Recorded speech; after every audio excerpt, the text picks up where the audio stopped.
Bueno, hemos visto el récord y el saludo que han tenido todos en esta noche de SUGI, 21 de febrero 2024.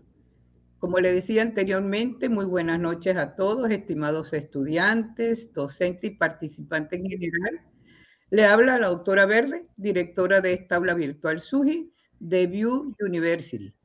En esta oportunidad siempre nos acompaña nuestro director del programa de desarrollo de la universidad. Doctor Atencio, adelante.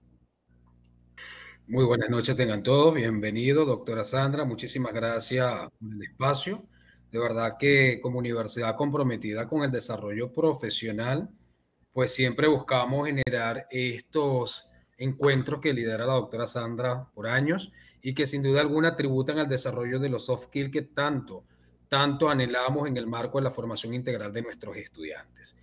Desde la Dirección de Desarrollo Profesional que lidero en compañía con la doctora Sandra y todo el equipo de gestión que hace vida en la universidad, pues tenemos a bien compartir una vez más con todos ustedes la iniciativa de las certificaciones digitales que hemos generado, agradeciendo y felicitando a cada uno de los participantes que ya lo han realizado y pues por supuesto invitando a quienes no lo han hecho que se registren porque necesitamos realmente de que sean ustedes las voces que nos permitan ir encontrando oportunidades de mejora y crecimiento como institución. Me voy a permitir una vez más compartirles el video de promoción y lanzamiento de estas certificaciones para quienes no tuvieron la posibilidad de estar en el encuentro pasado, pues puedan disfrutar de este espacio también que hemos creado para todos ustedes. En BYU University tenemos muy clara nuestra misión: hacer de cada uno de nuestros alumnos la mejor versión profesional de sí mismos. Hasta ahora, hemos potenciado muchas de sus habilidades a través de los test de desarrollo, del coaching y de los seminarios de nuestro programa Step and Journey into Success. Y este 2024 damos un paso más hacia una formación integral. Presentamos nuestros certificados en Soft Skills. Un espacio formativo con entrenamientos cortos y autogestionables que se orientan al desarrollo de competencias y habilidades específicas, partiendo de un formato flexible, dinámico, de acceso remoto, que busca incrementar los niveles de competitividad y desarrollo personal según los intereses y motivaciones de cada alumno.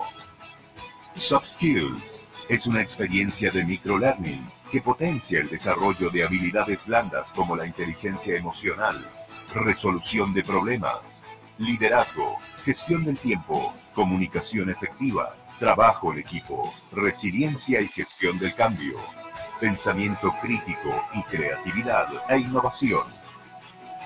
Estos certificados fueron diseñados como complemento de los programas de maestría y de doctorado que ofertamos, con el fin de acompañar al crecimiento profesional de cada uno de sus alumnos, para que se conviertan en la mejor versión de sí mismos. Bienvenidos a la revolución. Bienvenidos al programa de Soft Skills de BYU University. BYU University. Be limitless. Be successful. Así es, un programa que sin duda alguna se convierte en nuestro modelo bandera, digamos, para impactar en la formación académica profesional que como universidad contemplamos a nivel de maestrías y doctorado. Doctora Sandra, posteriormente del encuentro que vamos a sostener en esta noche, vamos a facilitarles a todos por este espacio el enlace para registrarse y poder disfrutar de nuestros certificados pilotos que disponemos hasta ahora, uno de gestión de equipo remoto y otro sobre habilidades de persuasión y comunicación. Agradeciendo de antemano a todos los que ya lo han realizado y pues asegurarles de que este es un programa totalmente gratuito y certificado para todos los participantes que así lo ameriten hacer. Nos encontramos en un proceso de expansión y crecimiento institucional, pues notificándoles que ya para el mes de mayo dispondremos de 65 certificaciones en nuestro entorno virtual, adicionando para el mes de octubre un sinnúmero de otras más que se añaden al área de formación profesional que tributan a los perfiles de cada uno de nuestros programas. Doctora Verde, muchísimas gracias por el espacio. Saludos. Gracias a usted, doctor. Muchas gracias. Bueno, y esta noche nos acompaña como ponente el doctor Martín Díez Zamora. Martín Díez se ha desenvuelto en el mundo empresarial y gubernamental, ocupando puestos directivos y ha fundado empresas en el área de transformación comercial y de servicios.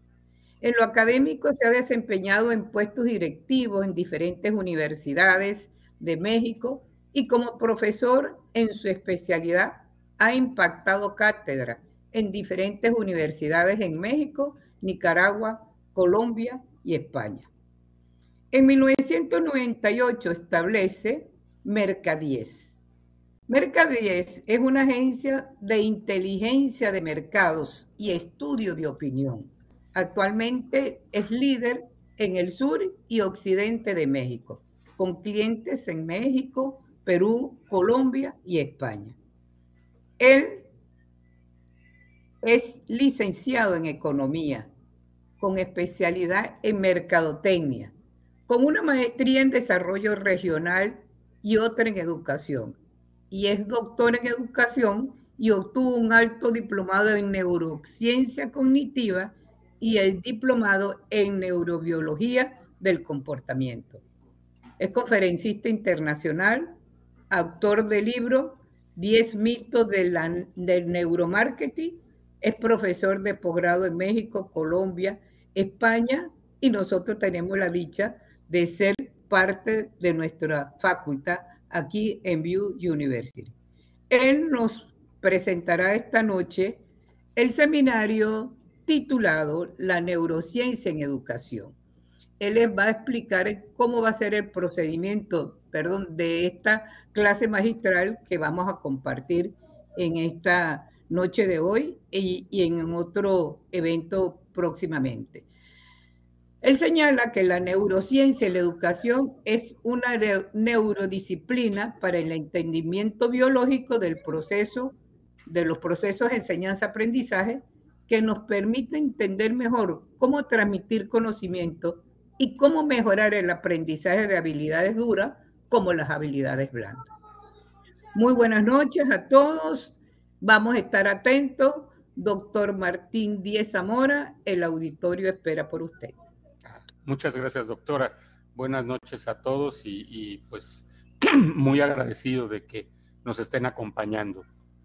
Bueno, si me permitiera compartir pantalla, doctora. Sí, usted tiene el privilegio, doctor ¿Sí? Martín. Okay, sí, perfecto. Sí. Sí. Ok.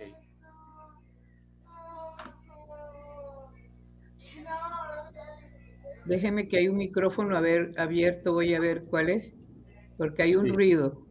Por favor, cierren los micrófonos todos para yo no cerrárselo y ustedes tengan la oportunidad de abrirlo cuando vayan a tomar el derecho de palabra. Listo. Es que estoy viendo si tiene audio. Sí. Ok. Bueno, Estanilao dice que... Sí. Les comento. Pueden hacer alguna pregunta. Yo no voy a poder ver las manitas, pero si hubiese alguna pregunta, con mucho gusto abren micrófono y lo hacemos la respuesta. Bueno, hago la respuesta. Doctor Martín, yo le hago ese seguimiento. Si usted lo permite, que le puedan interrumpir. Sí, claro que sí. Atiendo entonces a todo. Correcto. Listo. Gracias, doctor. Gracias, doctora Sandra. De usted la dinámica, cómo va a desarrollar su actividad esta noche. Perfecto. Voy a ir presentando y explicando y comentando, ampliando un poquito lo que diga el slide. Ahorita ya están viendo pantalla, ¿verdad? Perfecto. Perfecto. Y en este sentido, como comentaba, alguna duda, alguna pregunta, adelante. Será bienvenida porque eso nos permitirá ampliar pues la explicación.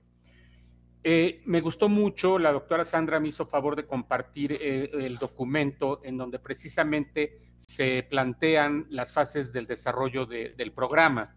En este caso, yo creo que es muy importante precisamente entender un poco de cómo funciona nuestro cerebro, porque el autodescubrimiento precisamente implica entender cómo funciona nuestro cerebro. La fase de crecimiento pues es obviamente no solamente con conocimiento, se crece con experiencias, se crece con viajes, se crece con muchísimas alternativas que tenemos para precisamente tener ese crecimiento como meta en la vida, ¿no? Y la tercera parte, el aprender a adaptarte al mercado y enfrentar los desafíos, obviamente la neurociencia también nos puede ayudar, la inteligencia emocional, por ejemplo, que es un desarrollo que la neurociencia ha venido a corroborar científicamente, porque el primer planteamiento se hizo desde la perspectiva psicológica nada más. Entonces, la primera fase, que es el autodescubrimiento, aquí es muy, muy importante la neurociencia. En este documento se presentan 15 habilidades más demandadas por las empresas para 2025. Pensamiento analítico e innovación, aprendizaje activo, estrategias de aprendizaje, resolución de problemas complejos, pensamiento crítico y análisis, creatividad, originalidad e iniciativa, liderazgo, influencia social, uso, seguimiento y control de tecnología y diseño de programación. En donde intervendría, desde mi punto de vista, la neurociencia en estas 4 principalmente, ¿sí? No podemos desarrollar un pensamiento crítico si no nos entendemos a nosotros mismos. No podemos desarrollar un aprendizaje activo si no queremos hacerlo. Y para querer hacerlo hay que entender cómo funciona nuestro cerebro. Y la creatividad, indiscutiblemente, requiere de entender cómo funcionan nuestro cerebro y el sistema nervioso en general. Y el liderazgo también va a ser otra parte. En estas 15 está la resiliencia, el razonamiento, la inteligencia emocional, que marqué con rojo porque estas se reducen posteriormente en 10 habilidades.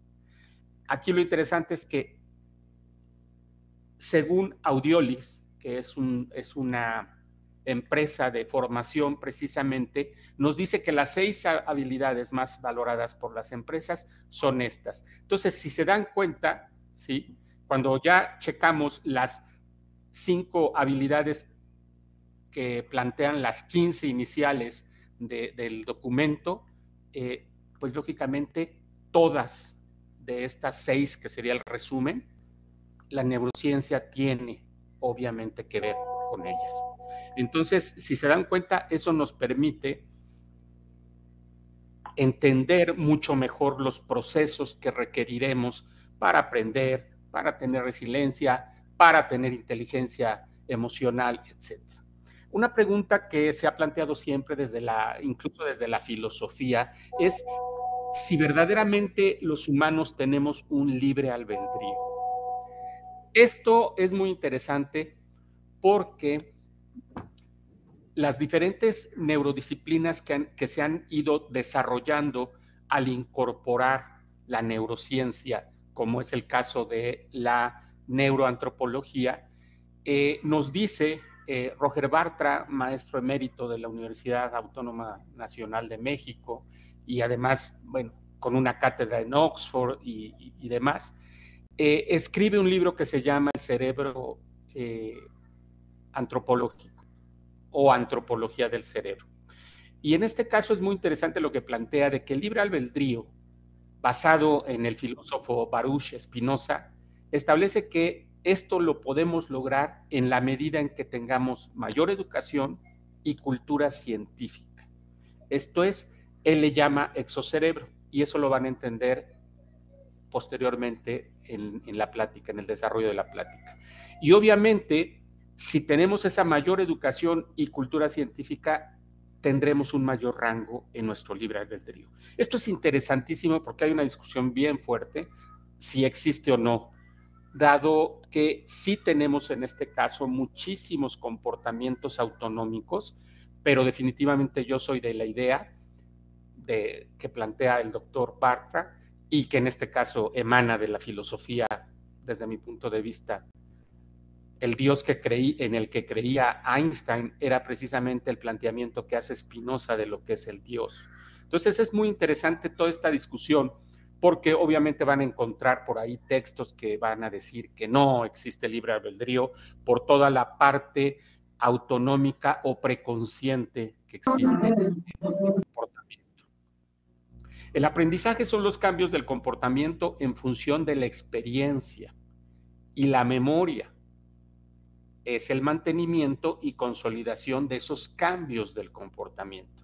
Entonces, aquí ya empezamos a ver, si queremos realmente trascender en términos de educación, tenemos que generar experiencias, ¿sí? Y lo vamos a corroborar con más detalle. La neurociencia nos da a conocer los fundamentos biológicos de toda actividad humana y de todas las disciplinas del conocimiento, y por tanto, todas las disciplinas del conocimiento, en este caso, se verán influenciadas por, obviamente, el comportamiento y el funcionamiento de nuestro cerebro, ¿sí? Permítanme tantito. Por favor, cierren la puerta, ¿sí? Iba a decir, es del doctor Díaz porque es el único micrófono que está abierto.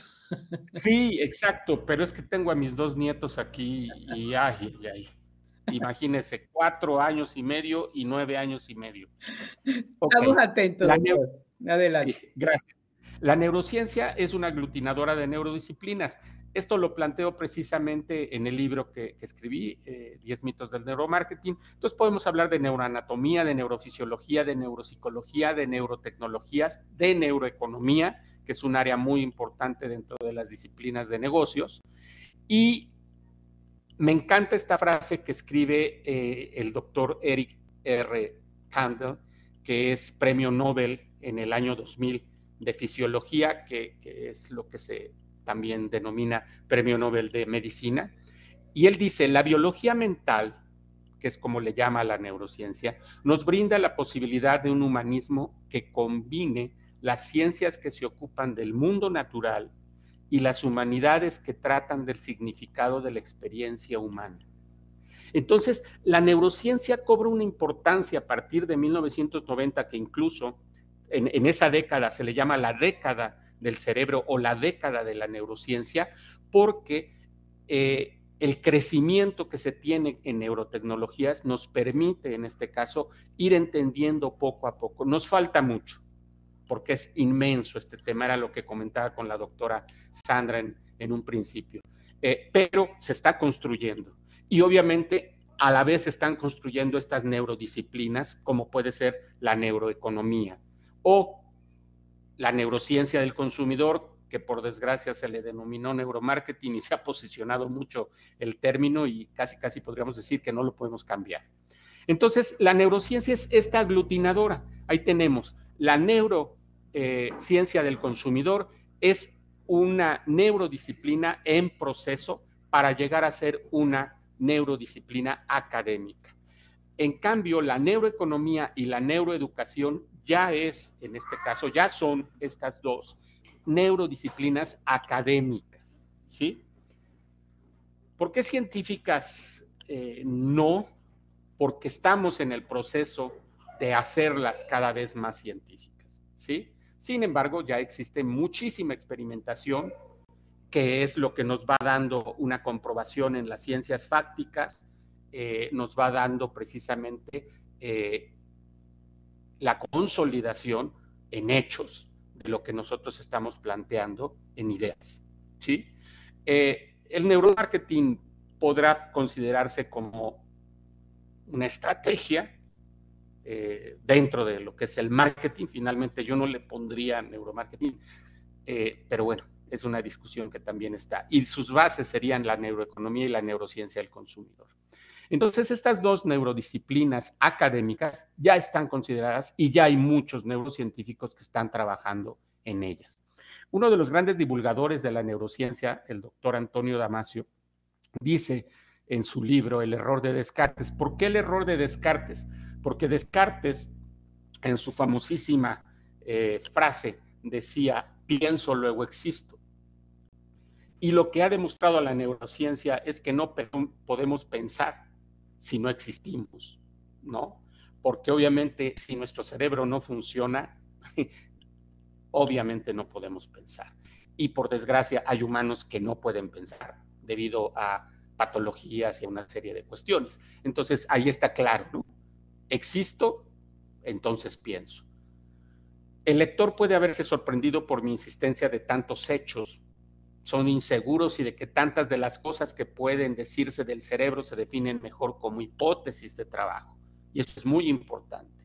La neurociencia, hay muchas áreas en donde son hipótesis de trabajo lo que existe, no son verdades absolutas, ¿sí? Naturalmente me gustaría poder decir que sabemos con seguridad la manera por la que el cerebro se mete en el asunto de producir la mente, pero no puedo, y siento decirlo, nadie puede.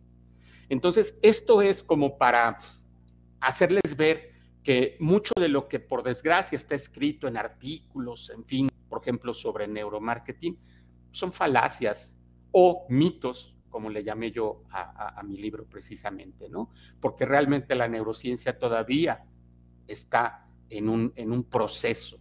La doctrina de la neurona de Santiago Ramón y Cajal, hay muchos autores, sobre todo los neurocientíficos españoles. Santiago Ramón y Cajal fue un médico que terminó descubriendo la neurona y obviamente generó lo que se conoce como la doctrina de la neurona, que es lo que actualmente todos en neurociencia manejamos.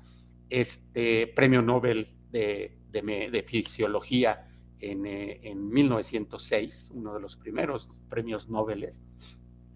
Y en este caso, lo que él plantea precisamente es que si no existiese el funcionamiento neuronal, que en el argot de la neurociencia le llamamos cableado neuronal, pues simplemente no funcionaría nuestro cerebro y no existiríamos nosotros como la especie, no puedo decir superior porque eso es muy arrogante, pero sí la especie dentro de la pirámide de la evolución más evolucionada, ¿no? Entonces dice el neurocientífico Ignacio Morgado, ninguna actividad humana es concebible sin que intervengan las neuronas. Esto es, este movimiento que estoy haciendo, si alguien de ustedes ahorita se rascó la cabeza, no se podría hacer si no existieran las neuronas. Pero aquí viene lo interesante. El número de neuronas de un cerebro humano se estimó durante mucho tiempo en 10 a la 11. Cuando decimos 10 a la 11, pues bueno, no se escucha tan contundente, pero cuando decimos 100,000 millones de neuronas, ahí sí se escucha mucho. Sin embargo, en el 2005, la doctora Herculano determinó a través de una metodología que ella desarrolló que realmente son 86,000 aproximadamente, ¿no? Algunos tendrán unos poquitos más, algunos tendrán unos poquitos menos de neuronas en su cerebro, ¿sí? Pero lo que se conoce como los neurotípicos, o sea, las personas que no tienen ningún tipo de deficiencia, tienen 86,000. Iba a decir tenemos, pero no sé realmente si yo tengo 86,000 millones de neuronas. Pero aquí viene lo interesante.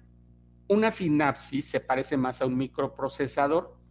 En este caso, Ramón y Cajal logró ver que las neuronas no tenían un contacto físico a través de sus, como lo vamos a ver, de sus dendritas y axones, sino que existía un espacio entre eso, y ese espacio permite que haya una interconexión eléctrica, termina siendo eléctrica, aunque nuestros receptores puedan transformar, porque lo que nosotros recibimos con estímulos son energía, es energía, ¿sí? Que puede ser energía física, energía química, pero a nivel neuronal se transforma en descargas eléctricas. Y en este caso, una sinapsis es un almacenamiento de memoria y procesador de información. Y en este caso, un cerebro puede contener alrededor de 1000 conexiones por neurona. ¿Se imaginan la cantidad? Es impresionante. Un cerebro humano tiene más conexiones que todos los computadores, routers y conexiones de Internet. Lo dice un neurocientífico, Stephen Smith, en una revista Neuron, que es la más prestigiada en neurociencia. Miren, lo que van a ver ahorita, en ese cuadrito rosa va a ir bajando. Y lo que van a ver ustedes es precisamente todo el cableado neuronal que existe en este cerebro, ¿sí? Entonces ahí va bajando y observen, la corteza cerebral es lo más superior que podemos observar. Aquí ya empieza a haber menos neuroconexiones, sin embargo hay axones que tienden mucho más abajo. Ahí lo dejaríamos, no es necesario ver más. Pero lo que acaban de ver es un video del cerebro de un ratón. Imagínense la cantidad de neuronas que tiene el cerebro de un humano, ¿sí? No he determinado exactamente qué cantidad tiene un ratón, no es tan relevante porque los experimentos que se hacen con estos animalitos, pues no requiere de eso, pero lo que sí requeríamos era saber cuántas neuronas tenía un cerebro humano. Entonces, aquí viene lo interesante. El fenómeno de la neuroplasticidad es lo que nos va a permitir precisamente entender desde una visión neurofisiológica el cómo aprendemos, ¿sí? La neuroplasticidad es definida como la capacidad de las células del sistema nervioso, esto es, de las neuronas, para regenerarse morfológicamente y funcionalmente. Esto lo vamos a explicar ahorita. Después de estar sujetas a influencias patológicas, ambientales o del desarrollo. ¿Por qué del desarrollo? Porque esto es muy interesante. Existe toda una área dentro de la neurociencia que es el desarrollo precisamente del sistema nervioso, concretamente del encéfalo, o sea, del cerebro. En un principio, los niños, de hecho, tienen mucho más neuronas en sus primeras etapas de desarrollo, de 0 a 2 años. Pero después hay una poda neuronal, así es como se le conoce, ¿sí? Y en este caso, las neuronas van especializándose y van formando neuroconexiones específicas que van a permitir desarrollar, por ejemplo, actividades, habilidades, etc. Pero lógicamente, sin importar si hay problemas patológicos o ambientales, por ejemplo, la contaminación, por ejemplo, los niños de padres fumadores tienen problemas bien serios, porque el tabaco precisamente mata neuronas, ¿sí? Pero aquí lo interesante, esa neuroplasticidad también con el aprendizaje se va a generar, permitiendo una respuesta adaptativa o mal adaptativa, es una enfermedad, así se le conoce en la medicina, a la demanda funcional. Esto es, esta neuroplasticidad nos va a permitir entender por qué tenemos que mover un brazo para detener una pelota en el béisbol o por qué debemos de levantar de tal forma la pierna para pegarle un balón en el fútbol.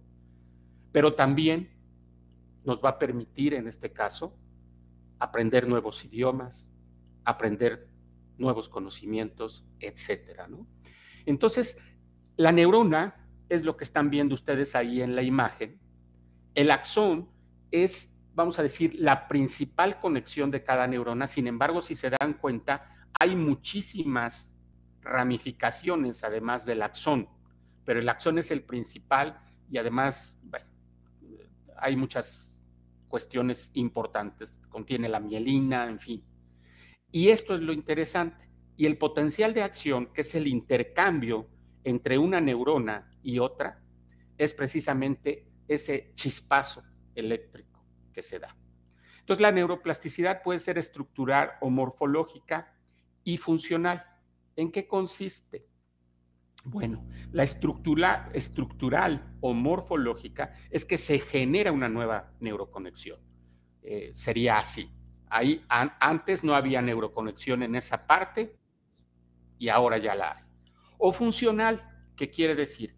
Que a través de una neuroconexión que ya existe, va a generar una nueva función, o en este caso va a utilizarse esa neuroconexión que a lo mejor nos sirve para entender palabras en inglés. Esa misma neuroconexión nos va a permitir entender matemáticas, ¿sí? Como ejemplo. No es tan sencillo, son mucho más complejas las neuroconexiones, pero esa sería, ¿no? Entonces, aquí no hay, en este caso hay una neuroconexión, pueden ver ustedes, y entonces aprovechamos esa neuroconexión para un nuevo aprendizaje o una nueva adaptación. Entonces, así es como se estructuran las neuroconexiones. En este sentido, la estructural sería una nueva neuroconexión que se conecta a una que ya existe, ¿no? Entonces, eso es muy importante porque es lo que permite precisamente adaptarnos, aprender, tener respuestas ante estímulos del exterior. Entonces, el cerebro, a través de estas redes neuronales, aprende, se adapta y cambia. Ahí es donde podemos cambiar hábitos, por ejemplo. Hábitos que no son buenos, ¿no? Y, obviamente, adquirir hábitos buenos. Hay un libro ahorita muy bueno que les recomiendo que se llama Hábitos Atómicos. Sí, en inglés también es Atomic Habits. Y está muy interesante porque nos puede ayudar mucho a entender muchas cosas. Muchas veces se cree que el aprender a adaptarse y cambiar se da por repetición, ¿no? ¿Se acuerdan cómo nos enseñaban hace algunos años en la primaria, por ejemplo, las tablas de multiplicar, ¿no? Sin embargo, ahora la neurociencia ha dado que no es la mejor forma, que sí nos puede servir, pero que la mejor forma, en este caso, es la atención concentrada. ¿Qué es la atención concentrada? Y eso es fundamental. Por eso es importante que, por ejemplo, en el caso de nosotros, a través de educación en línea, logremos que las personas realmente tengan una atención concentrada. No podemos tener una atención concentrada por más de 90 minutos. Por eso en ocasiones estos seminarios de 8 horas es necesario hacer los breaks, o sea, los coffee break, ¿no? Para precisamente volver a regresar y tener una atención concentrada. Algo que nos ayuda mucho, y de aquí surge mucho del mindfulness, es la meditación. La meditación no es fácil. Los que hacemos yoga, a pesar de hacer yoga, nos cuesta mucho trabajo realmente entrar en una meditación, que es poner la mente en blanco y obviamente centrarnos en una idea básica, ¿no? Sin embargo, hacer esos ejercicios va facilitando a que tengamos más, vamos a decir, más músculo para poder, en el cerebro, obviamente, para poder lograr una atención concentrada. El doctor Merzenich, psicólogo, hizo un experimento muy interesante que demuestra lo que acabo de decir. Él tuvo siempre en la experimentación se tiene que tener un grupo control. El changuito o el monito o el simio rosa fue el grupo control y el grupo que se modificó a través de estímulos fue el morado. A estos changuitos morados, el doctor Merzenich les golpeaba en la manita con los dedos, ¿sí? Y después les daba un jugo o zumo, como dicen en algunas partes. En España, por ejemplo, se utiliza zumo. Entonces era un premio, ¿sí? Y después de esto, y a los otros no, a los otros los dejó ahí en su jaulita, seguían su vida. ¿Cuál fue el resultado? Que en este sentido, esa experiencia que se generó a través del estímulo de los golpecitos y después la gratificación a través del jugo, que es lo que se conoce como sistema de gratificación precisamente, generó esa experiencia y obviamente lo interesante es que generó atención. Cuando llegaba el que les golpeaba la manita, de inmediato ponían atención ellos. ¿Y eso en qué resultó? En cambios funcionales en su cerebro, pero también en nuevas neuroconexiones. Porque pobrecitos, pero pues, a ellos sí les estaban aplicando, obviamente, sensores y una serie de cuestiones. Ahora se puede, con algunas técnicas como la resonancia magnética, detectar cuestiones como esto, pero no es tan fácil. Obviamente, la experimentación normalmente se hace sacrificando a los animales, ¿no? ¿Y qué sucedió con los rositas? No hubo cambios, ¿no? Entonces, con esto se demuestra precisamente que la atención y la experiencia son dos elementos fundamentales para que alguien pueda generar cambios funcionales o estructurales en sus neuroconexiones. Esto es, en el caso de la educación, aprendizaje. ¿Qué nos permite producir neuroplasticidad? Miren, yo quise buscar un ejemplo y no es porque me pusiera como ejemplo, pero creo que les puedo transmitir, yo creo que muchas veces las experiencias que uno vive cuando imparte una clase o un seminario o una conferencia, las puede transmitir mejor, sobre todo desde la perspectiva emocional, como vamos a ver que es muy importante. Entonces, el que está ahí al centro de este grupo de viejitos, porque ahora ya somos viejitos, hicimos nuestro grupo cuando éramos materialmente niños. Yo empecé a tocar con mis hermanos de música a los 14 años, y después, por azares del destino, cada quien se fue a sus profesiones y demás, y ahora que tenemos un poco más de tiempo, pues decidimos volvernos a juntar. En este caso, la educación física, el ejercicio, nos permite secuenciar los movimientos y eso nos permite neuroplasticidad.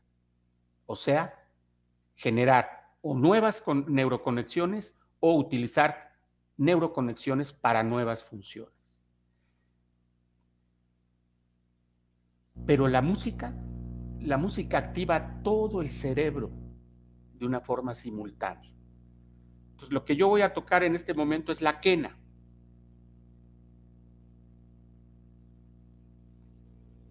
Para que más o menos escuchen en este sentido, ¿sí? La quena es este instrumento. Es un simple bambú que en la zona andina se le conoce como totora, con perforaciones. Si se dan cuenta, no tiene ni siquiera boquilla. La boquilla la forma uno con nuestra propia boca, con la boca del músico, y esa hendidura que se ve en lo que es la quena.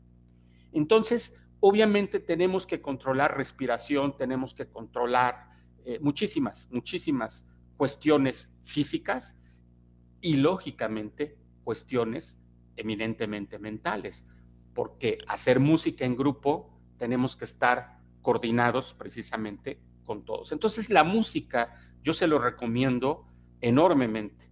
Es una de las formas más importantes de generar neuroplasticidad. Y bueno, yo siento que a mí me ayudó mucho en toda mi vida. Las artes plásticas, desde luego, activan emociones, y los idiomas, que provocan la extensión de neuroconexiones estructurales y funcionales, ¿sí? Todo ser humano, si se lo propone, puede ser escultor de su propio cerebro. Esto lo dijo Santiago Ramón y Cajal, y yo estoy totalmente de acuerdo. Aquí el doctor Javier Tirapú, otro neurocientífico, dice que las funciones ejecutivas son las capacidades cognitivas, esto es, racionales, que nos permiten llevar a cabo una conducta eficaz, creativa y aceptada socialmente en situaciones novedosas para las que no tenemos un plan previo de actuación. Entonces, para tocar este instrumento se requieren 11 funciones ejecutivas, ¿sí? Obviamente, tocarlo dentro de un grupo, ¿sí? ¿Cuáles son? Planificación, fijación de metas, toma de decisiones, inicio y finalizar tareas. Imagínense que yo me siguiera tocando cuando ya no me corresponde. Organización, ahí está, con mis hermanos. inhibición, en qué momento tengo que controlar, monitorización, monitoreando en qué momento la guitarra entra, en qué momento el charango entra, etcétera. Memoria de trabajo, verbal y no verbal, anticipación, flexibilidad, razonamiento. Entonces, la música nos hace estar precisamente activando muchas de las funciones ejecutivas que necesitamos para muchas cosas, ¿sí? Entonces, ¿reconocen a este personaje? Mírenlo precisamente. Él no solamente ha sido uno de los más grandes físicos de la historia, si no es que el más grande, sino también tocaba violín, y tocaba violín con un cuarteto de cuerdas, en donde daban conciertos a los amigos, a los otros profesores, etc. Ah, pero al señor le encantaba andar en bicicleta. De hecho, sus últimos días en Estados Unidos, él se iba a la universidad precisamente en bicicleta, ¿sí? Entonces, la evolución del arte es más bien una evolución de la cultura, y eso va a ser muy importante. Esto lo dice el doctor Francisco Fernández de Miguel, también neurocientífico. Ahora, fíjense, lo que van a ver ahorita es impactante, pero va a ser más impactante por lo que les voy a decir. ¿Por qué se mueren las neuronas? Número uno, porque no las activamos. No hacemos ejercicio, ¿sí? No hacemos música, no escuchamos música, no leemos, la lectura también es importante, pero también por factores externos. Fumar mata neuronas, el alcohol mata neuronas, ¿sí? Ver muchísima pantalla, llámenle televisión o lo que quieran, mata neuronas. Entonces, pues tenemos que ser un poco más cuidadosos con nuestro cerebro, porque la neurona es la base de lo que es el cerebro. Entonces, miren cómo muere una neurona.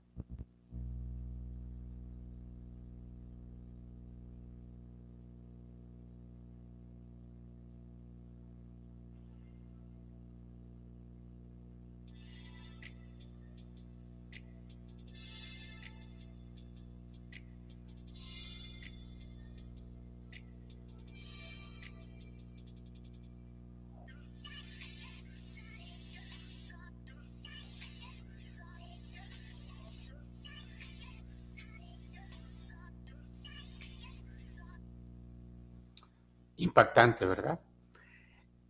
Construí un algoritmo que está en el libro que escribí, que sintetiza el proceso estímulo-compromiso que es necesario para el funcionamiento de nosotros como humanos. Decíamos que los estímulos del exterior son energía química y del medio ambiente, entran a través de nuestros sentidos. Hay dos sentidos más, el interceptivo y el perceptivo, pero vamos a hablar de los 5 que conocemos, que es además los externos, los exteroceptivos. Si no tenemos atención, nosotros podemos pasar y ver un panorámico y ni siquiera verlo.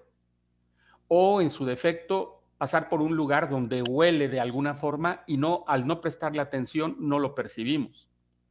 Entonces, la atención va a ser fundamental. Y si es una atención concentrada, mejor. Si es que los estímulos que están entrando nos interesan, ¿sí? Porque, como vamos a ver, hay una percepción selectiva. Eso provoca una sensación. Ya como sensación entra a nuestro cerebro. En nuestro cerebro tenemos diferentes estructuras, pero hay una serie de estructuras que se le conocen como subcorticales, que están por debajo de la corteza. Aquí en la ilustración se ven estas dos estructuras subcorticales como si estuviera transparente la corteza. Hay una emoción, siempre hay una emoción, y esa emoción pasa ya a lo que es la memoria de corto plazo, en donde ya se genera una percepción. Esta percepción está en función de nuestra cultura, de nuestro idioma, de lo que sabemos, etc. En este sentido, esas estructuras que se le conocen como límbicas, que generan la emoción, también genera el hipocampo, la memoria. Es el principal órgano relacionado con la memoria. Y para aprender necesitamos memorizar. Cuando ya esa percepción considera relevante el estímulo, entonces pasa a memoria de largo plazo y se convierte en una experiencia. Esta experiencia, al ser repetida, y es lo que dice Kahneman, se da una facilidad cognitiva, genera un sentimiento. Entonces es cuando decimos, es que a mí yo amo las matemáticas, o yo amo la mercadotecnia, sí, porque realmente después de las experiencias que has tenido, obviamente lograste generar un sentimiento. Y entonces hay un compromiso y aprendizaje. Entonces el aprendizaje muchas veces, si no existe compromiso, no es eficiente. Y para que haya compromiso necesitamos el sentimiento. Y en mercadotecnia le llamamos engagement, que es compromiso del cliente con la marca y de la marca con el cliente. Esto siempre dentro de un contexto histórico sociocultural. O sea, los japoneses van a tener el mismo funcionamiento, pero van a hacer muchas otras variables diferentes a las que nos hacen a nosotros. Por ejemplo, su percepción va a ser diferente a la que nosotros tenemos. Y si lo vemos como un sistema, pues hay un input, que son precisamente esta energía que entra a nuestro cerebro, hay un proceso y hay un output, que es lo que sale, experiencias, sentimientos y compromiso. Las emociones son preconscientes, esto es, no se generan o se generan antes de que nosotros concienticemos el estímulo, ¿sí? Y son importantes para el aprendizaje, ya que el cerebro, al haber evolucionado en función de estas, el cerebro evolucionó básicamente en función de emociones. Si yo tengo una emoción de miedo ante un animal que se me acerca, obviamente eso me permitió correr y que no me comiera. Estamos hablando de hace miles de años, ¿sí? Ante la adaptación del medio ambiente, valora el estímulo dándole importancia a registrarlo en memoria de largo plazo, que sería almacenar, procesar y recuperar cuando lo requiramos. Entonces, las emociones básicas son estas: alegría, sorpresa, desprecio, tristeza, ira, asco, y miedo. Esto lo planteó el doctor Paul Ekman. Hubo una serie muy interesante que se llamó Lie to Me, en donde se habla mucho de esto, está basado en sus estudios precisamente. Ahora, para la educación, para un mejor y mayor aprendizaje, las emociones que nos van a garantizar eso es la alegría y la sorpresa. El desprecio no funciona en educación, la ira no funciona y el asco tampoco. La tristeza y el miedo pueden funcionar. ¿Se acuerdan cuando decían que la letra con sangre entra? ¿Ok? Era a través de miedo, pero es menos eficiente que la sorpresa y la alegría, ¿sí? Entonces, en este sentido, lo ideal es demos nuestras clases, tomemos nuestras clases con alegría y sorprendámonos de lo que puede ser, en este caso, algo sorpresivo. Usar la razón para gestionar las emociones es inteligencia emocional. Esto lo dice Ignacio Morgado, pero bueno, obviamente parte de todo lo que es el planteamiento de la inteligencia emocional. Realidad y sucesos o estímulos externos, esto es la percepción, entran a nuestro cerebro y la percepción es todos los sistemas de creencias, valores, cultura, estado emocional y expectativas. Entonces nosotros hacemos una interpretación de la realidad. Por ejemplo, si vemos este estímulo, dependiendo de cada uno de nosotros, vamos a decir, ¿es dañino? Yo diría, es dañino. ¿Se antoja? Dirían otros. ¿Voy a comprar? Dirían otros. Y otros dirían, qué asco. Depende de sus valores, cultura, etc. Entonces, la respuesta ante una acción verbal o no verbal de lo que estamos viendo.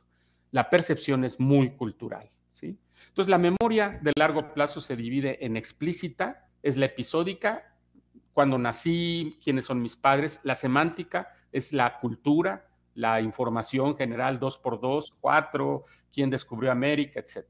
Y la de procedimientos, que son las habilidades motoras y cognitivas. Esto es, por ejemplo, andar en bicicleta. Esto lo plantea Tolkien, pero después otros autores dicen que también hay una memoria priming, que es un aprendizaje perceptual asociativa y no asociativa. Y en este sentido, aquí vamos a ver la implícita, que es la que no está en la punta de la lengua y que es la que a veces registra muchas cosas que nosotros no tenemos de una forma consciente, ¿sí? La de procedimientos es si alguien anda en bicicleta, después de 20 años se sube y va a andar. La priming, díganme 3 características, piensen 3 características de San Nicolás, o sea, de Santa Claus, o como dicen en Chile, viejito pascuero, ¿sí? ¿Ok? Miren quién era San Nicolás en realidad. Ustedes pensaron en el Santa Claus que creó Coca-Cola en 1920. Eso es un priming, porque para nosotros eso es Santa Claus. O sea, es un aprendizaje perceptual. Ay, perdón, aquí ya me adelanté, pero bueno. Si yo les hubiera dicho, piensen en una marca de cigarros con rojo, me hubieran dicho Marlboro. Y algunos gurús de humo les hubieran dicho, ya ven, como yo soy neurocientífico y entonces sé lo que van a pensar. No, no es cierto.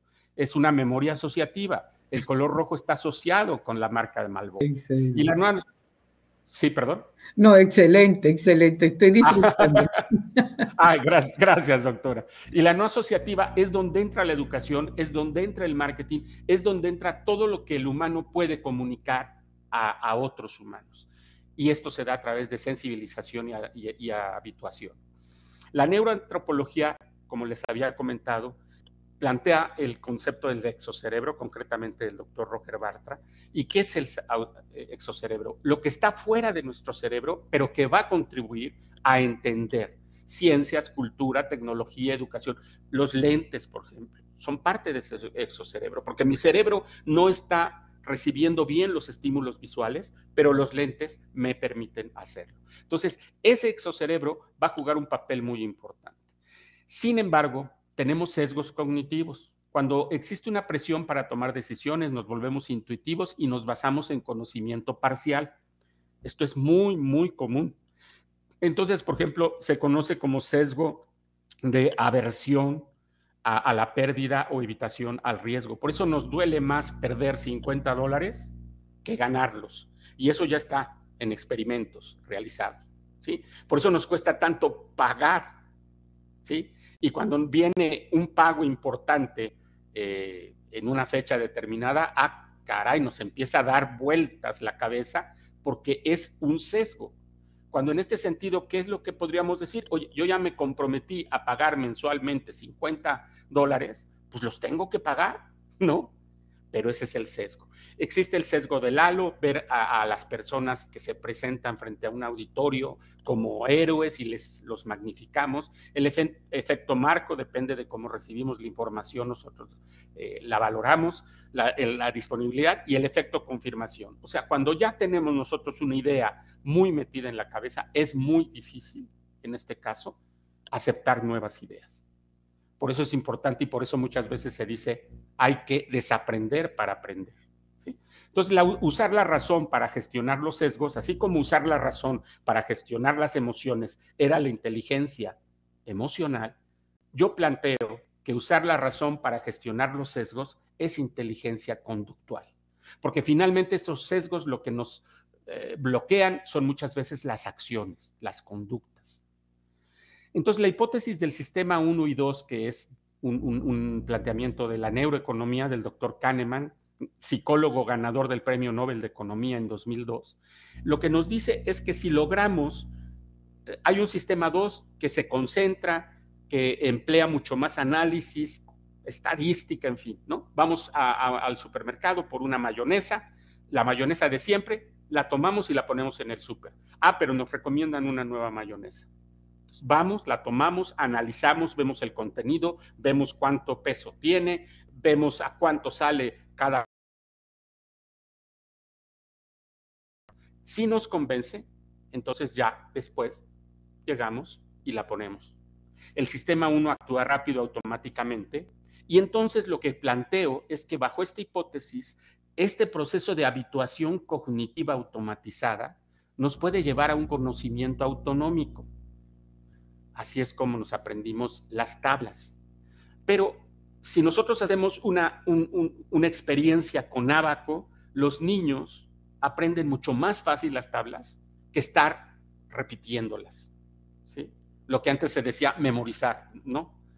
Ahora la neurociencia dice, no, memorizar es otra cosa, ¿sí? Eso es repetición, ¿sí? Entonces, esto nos comprueba que podemos generar conocimientos autonómicos. Por ejemplo, ya en algo más complejo, si uno conoce lo que es una primera derivada y lo aplica, pues va a ser mucho más fácil entender un proceso, por ejemplo, de un crecimiento que decrece, ¿sí? Sería una aplicación. Ya tenemos el conocimiento autonómico y ahora lo vamos a aplicar en algo nuevo. ¿Por qué olvidamos? Esto es bien interesante. Como habíamos visto ya, están las dendritas, la terminal, el axón, el soma, ¿sí?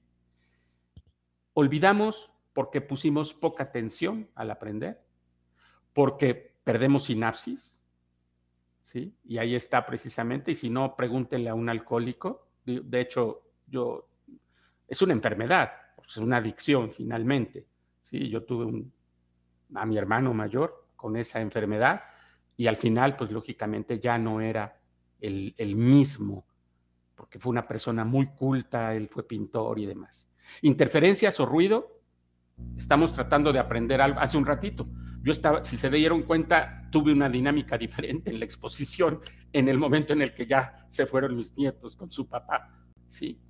Y la poca integración en esquemas. Entonces, también es muy importante cuando enseñamos o cuando aprendemos, esquematizar los temas, los conocimientos, etcétera. Porque es una forma en la cual precisamente nuestra neuroplasticidad va a integrar mucho mejor esas nuevas conexiones. Y aquí le voy a pedir una disculpa con mucho cariño a la doctora, pero tenía que hablar de mitos y precisamente en el documento que me envió doctora Sandra, viene esto. ¿Por qué? Porque es un mito muy recurrente, que tenemos una especialización de los hemisferios del cerebro. Este es un cerebro visto desde abajo, ¿ok? No, es una falacia, ¿sí? Es un mito. Los dos hemisferios se interconectan y los dos funcionan para tener una habilidad, en este caso, o un conocimiento, en fin, ¿sí? Entonces, ese es el primer mito. Las neuronas muertas no se recuperan, mito. Se pueden recuperar a través de la neuroplasticidad que les comenté. El hipocampo produce neuronas, ya se demostró, ¿sí? Y en este sentido, son neuronas que se pueden incorporar. Las produce más hacia memoria, pero bueno, en el aprendizaje puede ser muy útil. La hipótesis de los tres cerebros explica su evolución, no su funcionamiento. Entonces, cuando escuchen que el cerebro reptil, que el cerebro mamífero, etcétera, cuidado.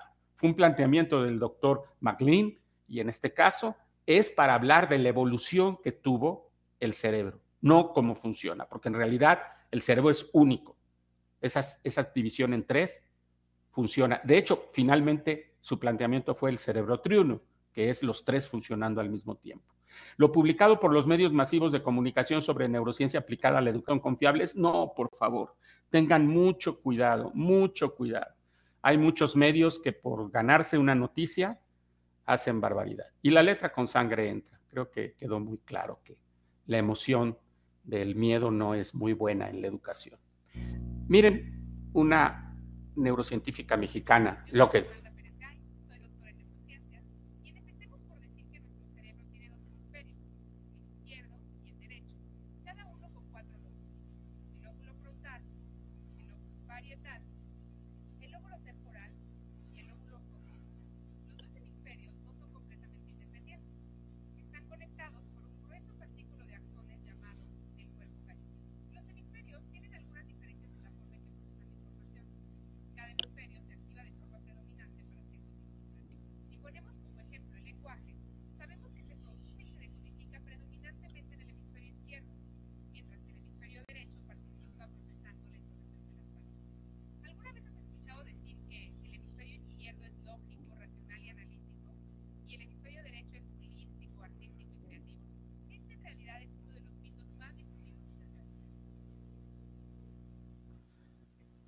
Ok. Las conclusiones. ¿La neurociencia es importante para la educación? Lo pongo en interrogación. Está en ustedes. Ustedes son los que deciden si es importante. Se aprende más haciendo y preferentemente colaborativamente que lo que decimos. La experiencia compartida está demostradísimo que nos va a ayudar muchísimo más a que aprenda yo o enseñe algo que quiero que aprendan otros. Se aprende más y más fácil si generamos buenas emociones, desde luego. Sorpresa, alegría. Se aprende más si empatizamos los contenidos que estamos aprendiendo, empatía con el profesor y los compañeros. Y esto es porque tenemos unas neuronas que se llaman neuronas espejo, que hacen que precisamente empaticemos. Por eso ustedes se ponen tristes cuando ven una película triste. Y algunas personas lloran. O alegres cuando nos están mostrando algo alegre, ¿no? Son nuestras neuronas espejo. Es más fácil aprender que desaprender. Esto sí es difícil y ahí entran los sesgos cognitivos precisamente. Pero hay que enseñarle a las personas a desaprender. Yo empecé leyendo cosas de neuromarketing, pero por suerte estaba haciendo una maestría en educación, tuve 2 profesores neurocientíficos y me dijeron, esto es basura. Y sí, yo ya me había intuido bastante porque mi formación de economista me hace más racional. Aprender implica que nuestro cerebro cambie permanentemente, ya que se crean más neuroconexiones estructurales y funcionales, y educamos para desarrollar personas que transformen positivamente la sociedad. Esa es una idea mía, no es tanto la conclusión, sino yo les di herramientas que puedan servirles en la parte de educación, pero yo creo que si no transformamos a la sociedad positivamente, no funciona. Muchas gracias. Bueno, doctor Martín Díez, esto ha sido una clase magistral, no perdí ni un segundo, casi no respiraba. Excelente, realmente teníamos varias preguntas, pero usted en su discurso lo fue desarrollando. Bueno, como sé que hay mucha inquietud, ahora tenemos el derecho de palabra a la audiencia.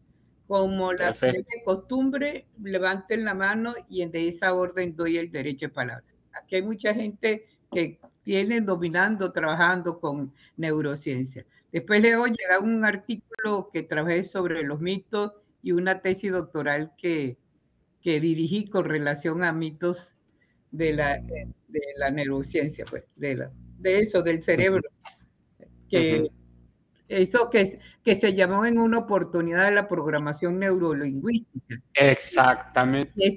Y se dio en el currículo, que es interesante, es que se dio en el currículo y se convirtió en ejes transversales en muchos currículos. Entonces después hubo los neurocientíficos a romper que eso es un mito.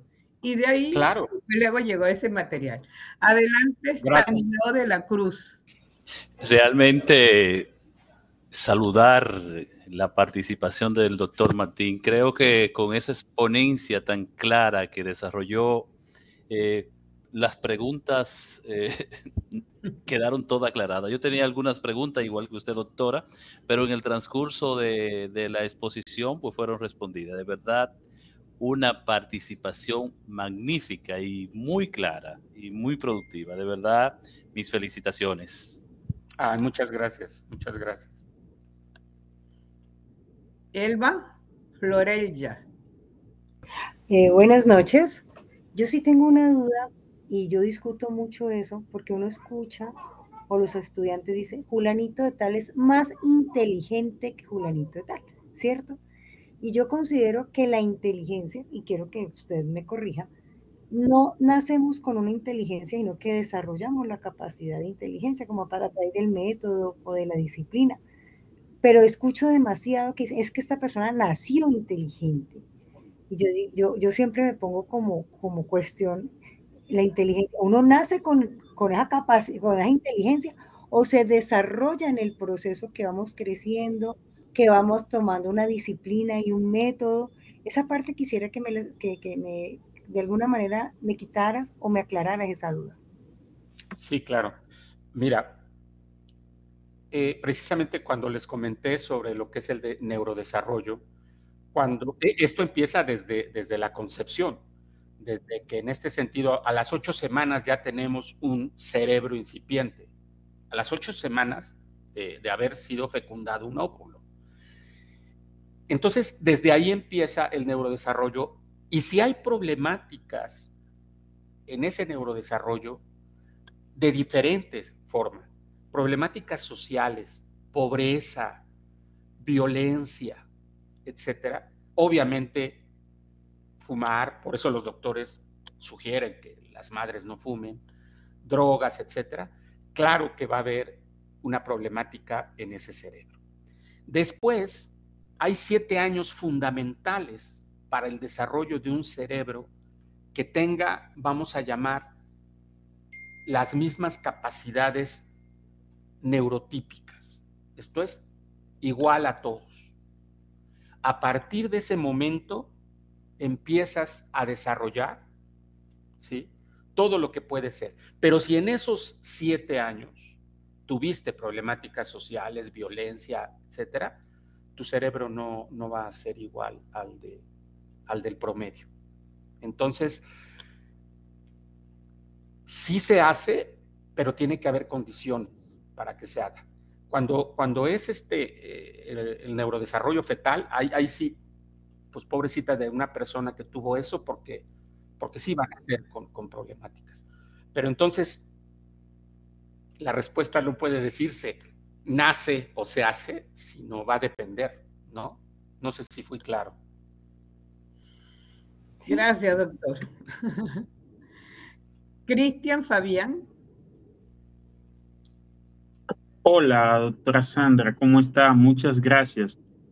Señor Martín, excelente ponencia, muchas gracias, muy enriquecedora. Tengo una pregunta. En algún momento de la presentación hablamos yo digo hablamos como que yo también habló usted, no. Yo solamente escuché. Hablamos sí, para sentirme partícipe de tan buena ponencia. Claro. Gracias. Hablamos de los mitos y usted decía cerebros, hemisferios, hemisferio 1, soft, hemisferio 2, duro, fuerte, es un mito. ¿Qué tan cierto es el hecho de que los cuadrantes del cerebro, la parte frontal derecha, frontal izquierda, basal derecho, basal izquierdo, están directamente asociados a la personalidad, al estilo de pensamiento y, por ejemplo, que un frontal derecho es un pensador, es un visionario, es un artista, es alguien que no está encasillado en un cuadradito, sino que necesita ser libre. Esa parte también es mito, es realidad. ¿Me puede ahondar un poco sobre eso? Muchas gracias. Sí, de nada, Cristian. Sí, claro. Mira, en neuroanatomía dividimos el cerebro en lóbulos. Entonces tenemos el lóbulo frontal, que lo tenemos en este caso, en lo que es nuestra parte de frente hasta media cabeza, el lóbulo parietal, que es lo que sigue, el lóbulo occipital, que es la parte de atrás, y el lóbulo temporal, ¿sí? Pero lo tenemos en cada hemisferio, ¿ok? Porque el cerebro está en 2, entonces tenemos un lóbulo prefrontal derecho y uno izquierdo. Sí hay áreas, en este caso, que se especializan más. Por ejemplo, normalmente en la población se considera alrededor de 95% de la población como derecha, que escribe con la derecha, que su hemisferio, en este caso, predominante es el izquierdo, porque la mano derecha la mueve el hemisferio izquierdo, ¿sí?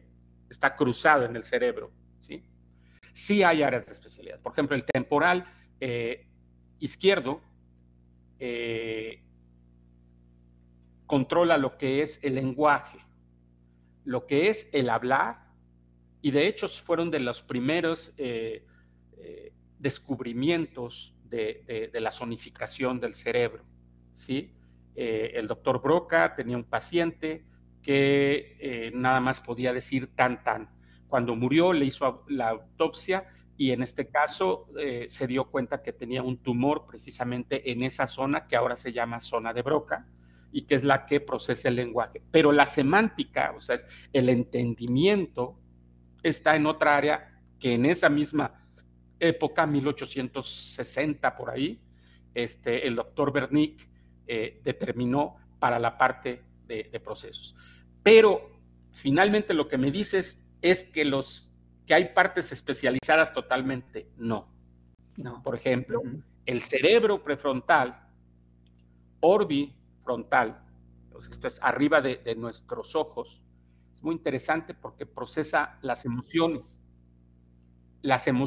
ya cognitivas, o sea, la emoción ya racionalizada, concientizada por la persona, ¿sí?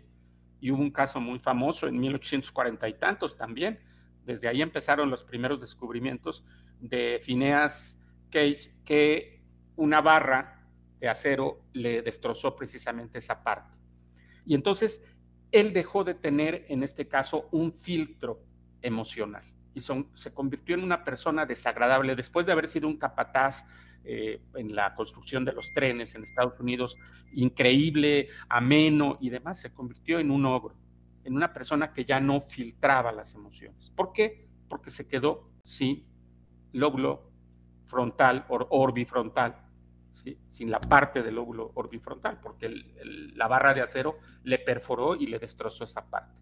Entonces hay áreas sí especializadas, pero ya en la parte creativa y demás, no. Por ejemplo, la música es creativa y no puedes hacer música si no tienes los dos hemisferios funcionando, con cada una de sus lóbulos, ¿sí? Que sería más o menos la planificación que yo sentí más matemática que anatómica, pero está bien porque te entendí, ¿no? Pero así sería en este caso, ¿vale? Entonces no hay especializaciones para la creatividad o para las habilidades blandas. No, nuestro cerebro funciona integrado, como decía la doctora, precisamente por esta parte que es el callo cerebral, que tiene un mundo de neuroconexiones entre los dos hemisferios. Las mujeres tienen muchísimo más neuroconexiones. Por eso un tema bien interesante sería analizar el cerebro femenino. El cerebro femenino, y no lo digo como macho, es muchísimo más, en verdad, es muchísimo más perfectamente desarrollado para dirigir, para enseñar, para aprender y demás. Nosotros somos más simples. El cerebro masculino es más simple. Claro, es cuando dicen la parte femenina de esta persona. Por ejemplo, a los artistas, ¿no? Que incluso muchos dicen, es que es artista, seguro es gay. No, por favor, eso es otra cosa. Es la preferencia sexual y, vaya, puede ser incluso genética. No, aquí la cuestión en este sentido es, no hay una especialización como tal. Nuestro cerebro funciona integralmente. Gracias, doctor, gracias. Verdaderamente esa era la respuesta. A mi investigación originó también desbloquear ese mito. Doctor Santiago Pérez, muy buenas noches de paso.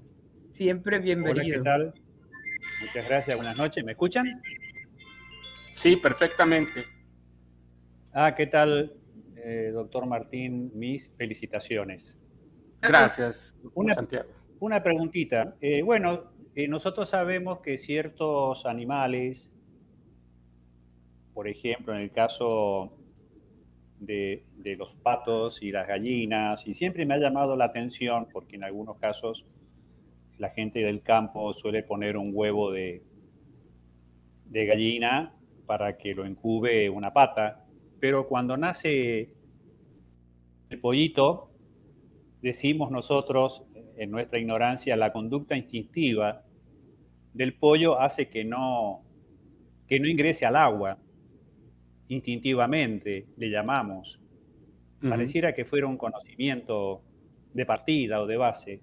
¿Podemos decir que existe algo similar en los humanos? Sí, que es precisamente esta parte que se está ahorita estudiando bastante, que es la genética, ¿no? Sí, definitivamente, que era ante la pregunta también de si nacemos inteligentes o no. Desde luego que hay genes que van a permitir un mayor, en este caso, una estructura neuronal que nos permita precisamente este tipo de cuestiones. Entonces, si tú te das cuenta, si tú arrojas un bebé a una alberca, la primera cuestión, ojo, bebé muy pequeño, antes del año, es flotar, y algunos flotan. Por eso es muy interesante todas estas escuelas de natación que empiezan muy pequeños, sí. Se le ha venido llamando instinto, pero más bien son en este caso neuroconexiones que ya traemos. Es un poco lo que decía Carl Jung de lo que es la conciencia colectiva, ¿sí? O el subconsciente colectivo, ¿sí? Basado un poco en Freud. Son teorías que ya están en desuso, pero es interesante porque sí es verdad. El humano viene de África, el Homo sapiens nace en África y migra hacia todo el planeta. Entonces vamos a encontrar, si usted se hiciera una prueba de ADN, encontraría muy probablemente, hubo una especie junto con los Neandertal y los, se me fue ahorita el nombre, una disculpa, se los tengo, pero imagínense otra especie y el Homo sapiens convivieron en un momento dado y se maneja que se mezclaron. En el caso de los europeos hay de un 2 a un 3% de genes en el ADN de los europeos de Neandertal. ¿Sí? Cuando en este caso pues, se manejó durante mucho tiempo que fue casi una especie diferente. No, lo que pasa es que los primeros homínidos fueron evolucionando y después obviamente evolucionaron en estas tres grandes. Y nosotros tenemos de la otra especie y nosotros tenemos más. Tenemos de 2 a 5% de genes de la otra especie que se me fue ahorita el nombre, pero es una modificación, mutación podríamos llamarle, del Homo sapiens original que nace en África y de ahí se desplaza para Medio Oriente. Hay una teoría del Medio Oriente como el punto de nacimiento, pero bueno, todavía no se ha demostrado, sigue manejándose la teoría del Homo sapiens africano que migra a todo el planeta. Entonces sí traemos neuroconexiones, vamos a decir, preestablecidas. Esto es comprensión del hombre. Sí, sería ese aspecto del patito, me encantó el ejemplo. Así como, por ejemplo, traemos una neuroconexión, todos, la mayoría de los animales, de seguir al grupo, que se conoce como sesgo de gregarismo. Y eso es bien cierto. Nosotros nos metemos a un restaurante donde lo vemos lleno.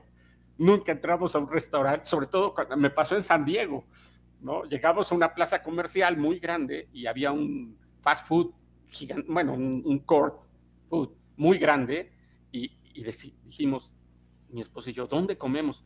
Y le dije, donde haya más gente, porque seguro está, ¿no? Y fue donde fuimos. Y eso es cierto.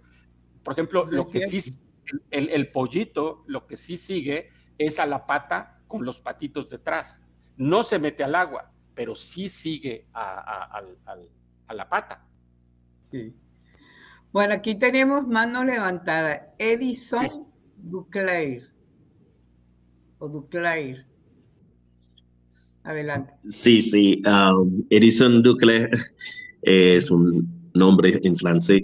Pues muchísimas gracias, doctor, por su exposición de esta noche. Yo estaba observando con mucha atención, hablando del cerebro y también la neuroeducación. Yo quisiera saber, según la tecnología y los en laboratorio, si nosotros podemos aplicar, como hoy en el día vemos disponibilidad para consulta psicológica, entonces como nosotros en país de poco recurso, podemos aplicar la neuroeducación para mejorar la educación.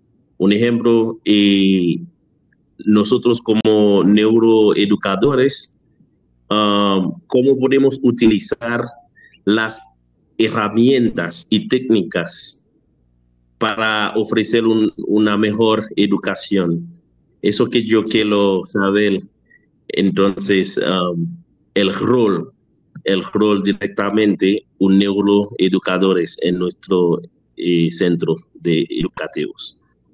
Claro, mira, lo que pasa es que muchas veces pensamos que la neurociencia son neurotecnología solamente. No, hay muchísima producción ya impresa de neurocientíficos que se han metido al campo de la educación y que ya te dan, en este caso, métodos, te dan test, te dan muchas herramientas que puedes utilizar.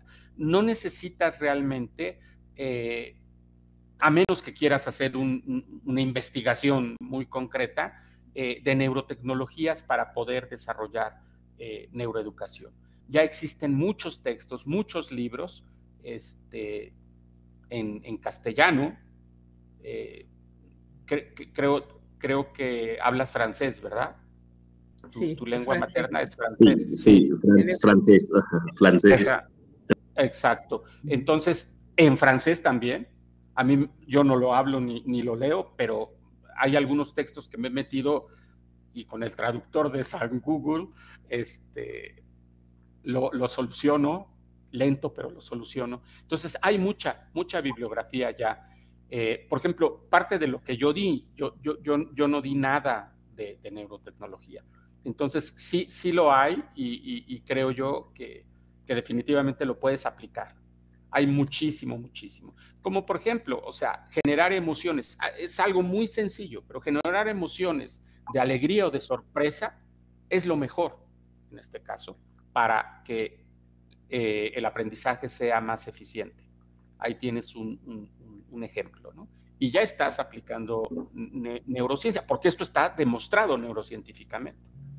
Porque estos textos precisamente emanan de estudios, de papers, de investigación, tanto de neurocientíficos como de educadores que se han metido a aplicar neurociencia. No sé si quedó. Gracias. Muchísimas gracias. Perfectamente. De nada. Gracias.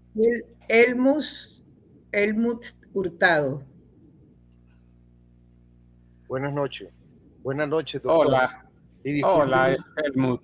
Y discúlpeme que no lo llame doctor, pues porque es mi maestro, entonces me gusta usarlo. Claro, soy Martín. Sí.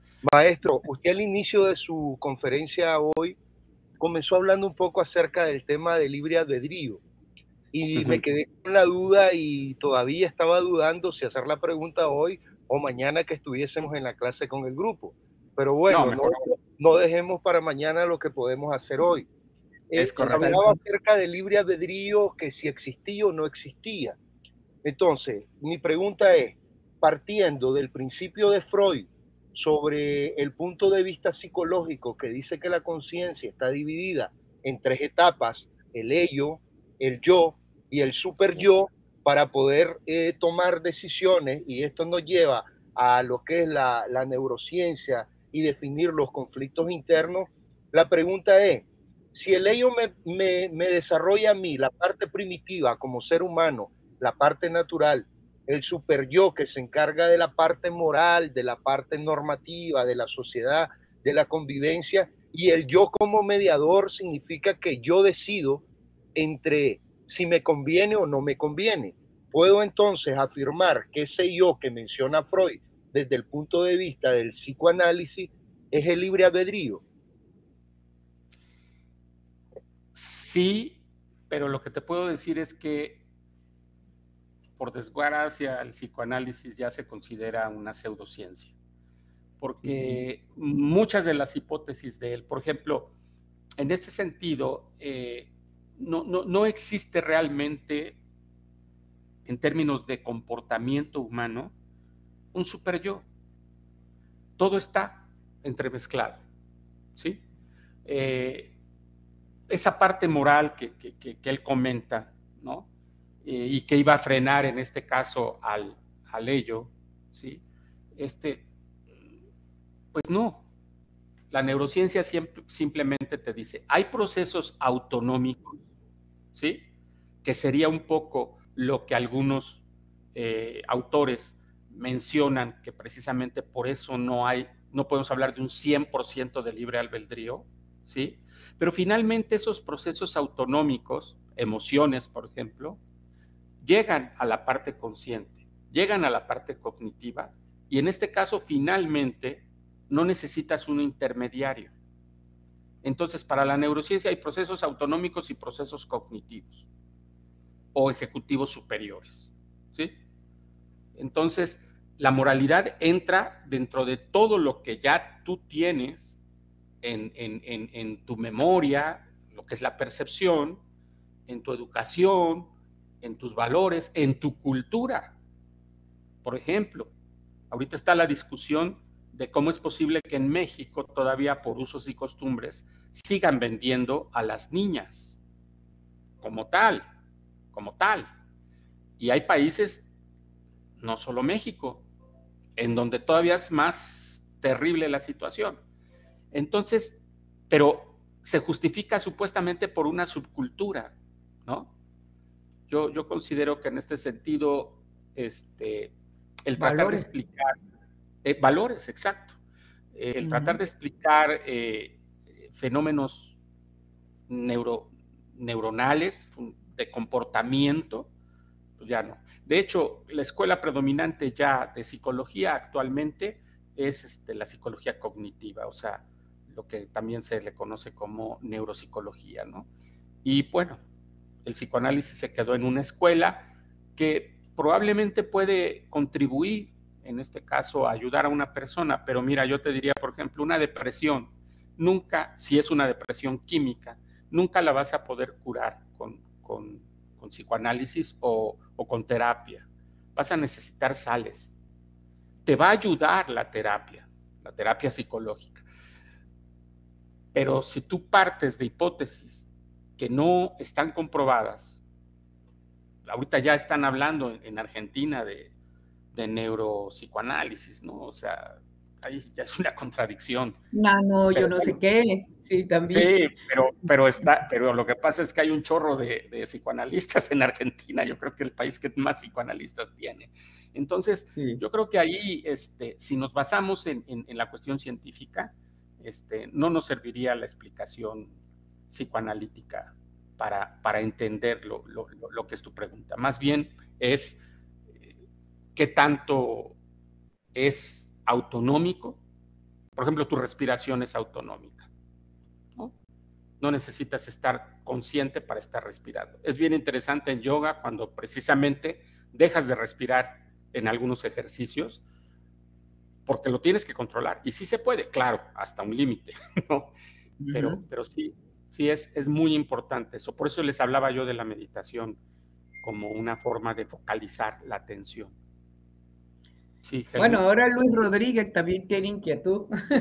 Adelante, Luis. Hola, doctor Martín, buenas noches. Les saludo desde Chile. La verdad es que primero que todo agradecer porque estoy fascinado literalmente con su presentación, tal como lo dijo la doctora Verde, una presentación magistral. A mí en lo personal el tema de las neurociencias me apasiona mucho. De hecho, estoy hace un tiempo ya pensando en tomarlo como mi línea de investigación para mi tesis doctoral, que estoy cursando ahora actualmente. Y bueno, yo soy de profesión enfermero. Trabajo hace varios años en una universidad en Chile, en la Facultad de Ciencias de la Salud.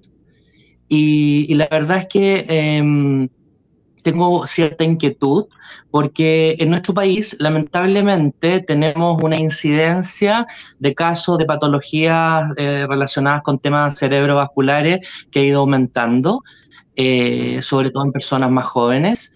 Y voy a referirme en particular al caso del accidente cerebrovascular, este famoso ACV abreviado, que lo podemos encontrar de una manera isquémica, es decir, cuando hay un bloqueo a nivel arterial solamente.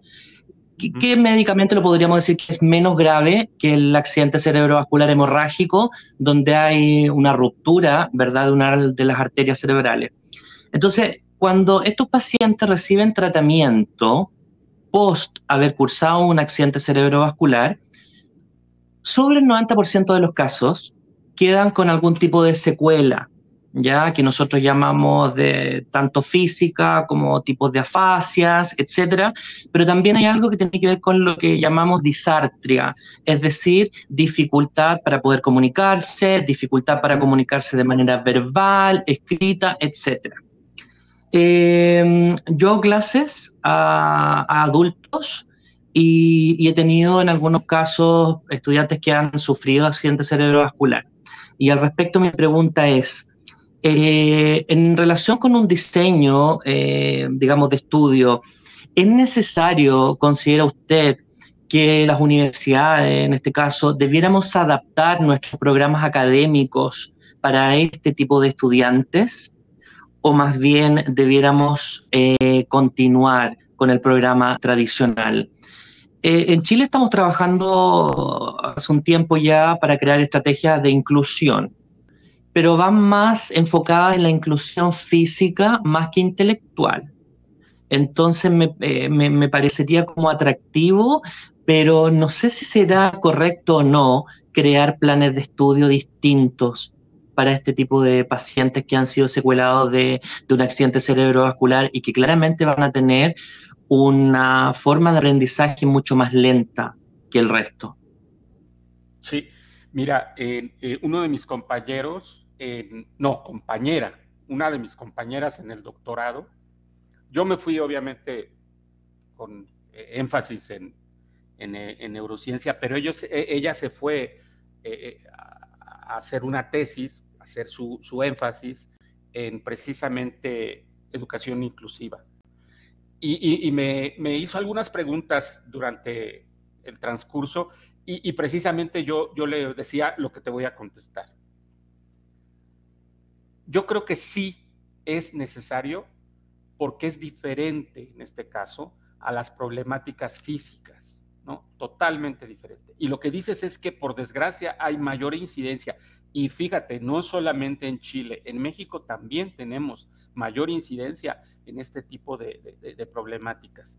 Y, por ejemplo, con los pacientes que me decías que tenían problema para el habla o para escribir o para leer, etcétera, pues es obviamente que la hemorragia causó, en este caso, daños en el área de Broca y en el área de Wernicke, ¿no? O en una o en otra.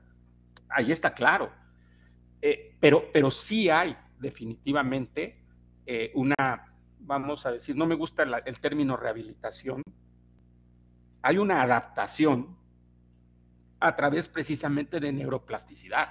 Entonces, por ejemplo, estos pacientes probablemente requieren de clases de música, de hacer música, ¿sí? Como les explicaba yo, en una ocasión me decían, esto es aparte, pero me decían, oye, ¿no te da miedo pararte ante un auditorio de 2,000 o 3,000? En Colombia una vez me paré en uno que era de 5,000, ¿no? Era una locura, se llama EXMA, este programa de mercadotecnia, a dar una conferencia. Y les decía, pues no, porque la música me permitió darme cuenta ante un público que no era tan grande en un momento dado, aunque sí llegamos a tocar frente a un auditorio muy grande en una ocasión, y un error que yo pudiera tener arruinaba a todo el conjunto. Entonces, la neuroplasticidad creo que sería hacer en este caso estudios específicos que pudieran en estos programas para este tipo de personas ayudarles, ¿no? El ejercicio físico, porque muchas veces se piensa que la terapia para una problemática de movilidad es nada más mover el brazo. No, es que el brazo se mueve porque viene de nuestro lóbulo parietal y frontal en el área somatosensorial. Entonces, yo creo que sí es necesario. Déjame ver si ya terminó la tesis mi compañera, porque sí sería muy interesante si es que tú pudieras sugerirlo, ¿no? Y conozco muy bien tu país, mi yerno, mis nietos son mitad chilenos y mitad mexicanos, mi yerno es chileno y es precioso tu país. Me gusta, es impresionante, porque el norte es el desierto y es precioso, y el sur son los bosques y es precioso, ¿no? Santiago es lo que es una ciudad muy complicada, pero el país es hermoso. Felicidades, Luis. Ok. Con esta pregunta tenemos ahorita cerrada, o sea, porque no quiero usar más del doctor. No, por mí no hay problema. Ingeniero José Manuel, adelante.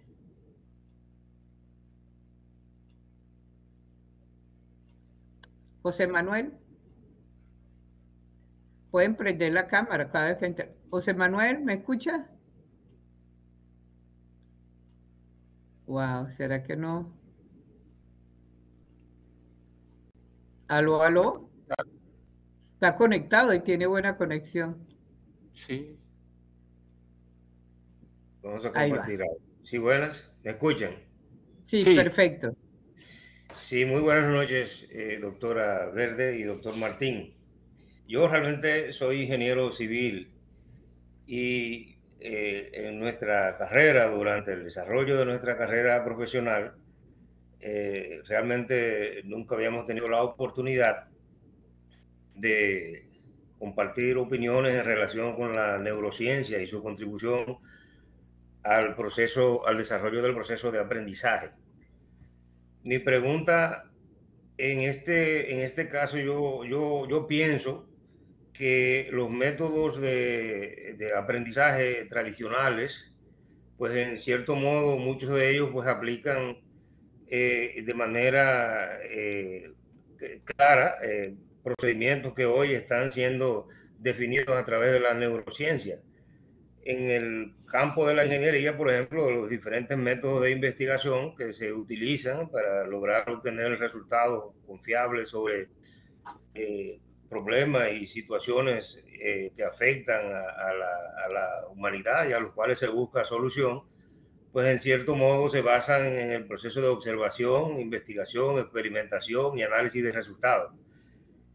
Usted al principio, a mediados de su intervención, y uno de los colegas hizo una pregunta sobre si existía la inteligencia genética. Yo quisiera preguntarle, sé que usted respondió de que existen algunos elementos importantes dentro de ese campo. Quisiera yo preguntarle a usted ahora si todos nacemos con la misma estructura neuronal o si hay diferencias específicas en función del origen nuestro dentro de ese campo. ¿Y qué podemos hacer nosotros para mejorar el proceso de aprendizaje sobre la base de pues utilizar los métodos tradicionales y aplicar en ellos pues los conocimientos que hoy pueden ser obtenidos a través de la neurociencia? Definitivamente, como comentaba, pues sí va a depender mucho. Por ejemplo, un niño en África va a tener condiciones muy distintas a un niño en Europa, y lógicamente eso va a generar que haya diferencias, ¿no? Entonces, incluso por alimentación, como comentaba, por muchas cuestiones, ¿no? Desde lo que es la etapa fetal.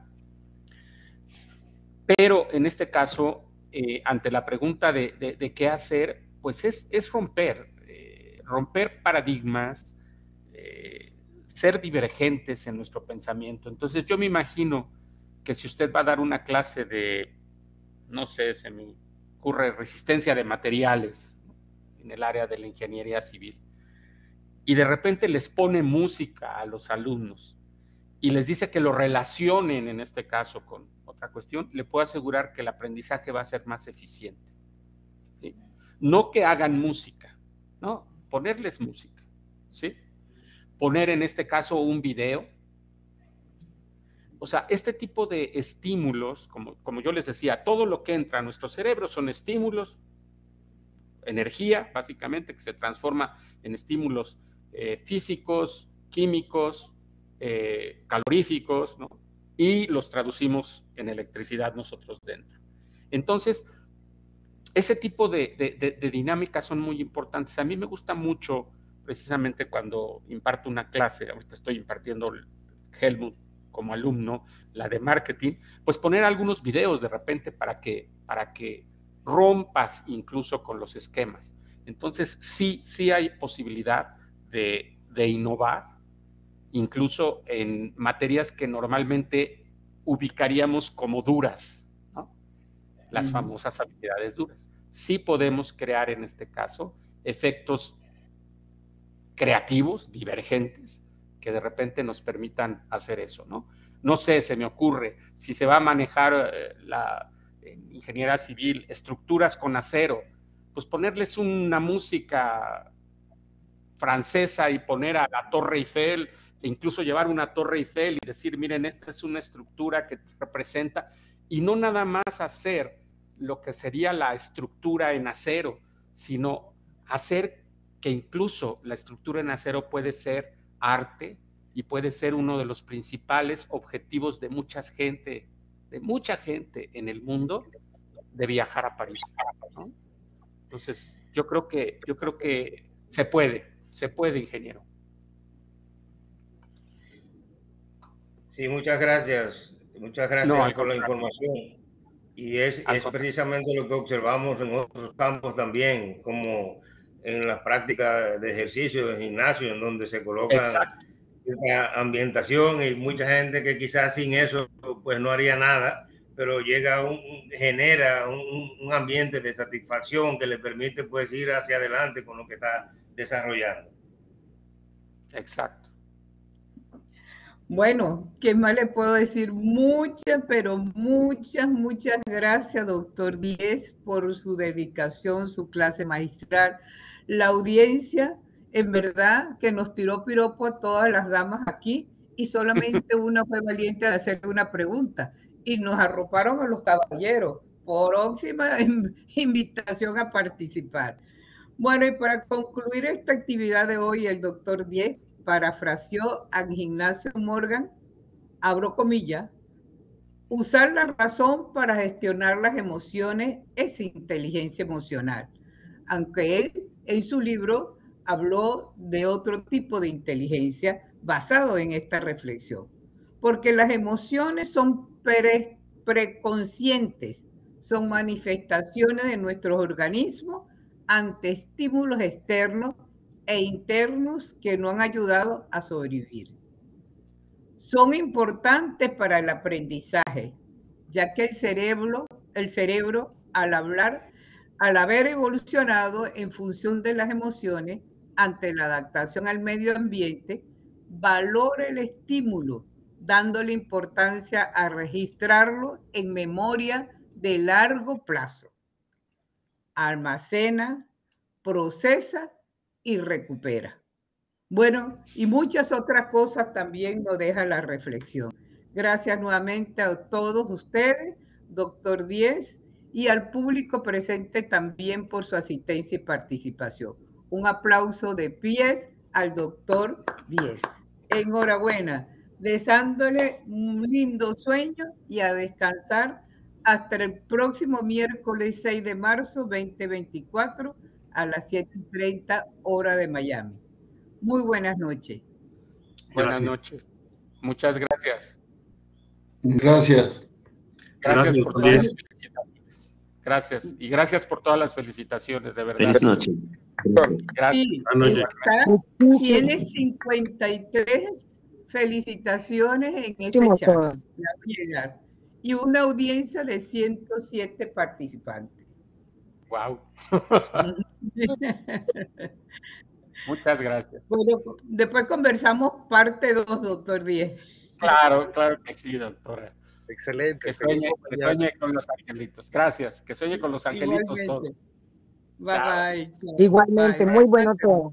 Gracias.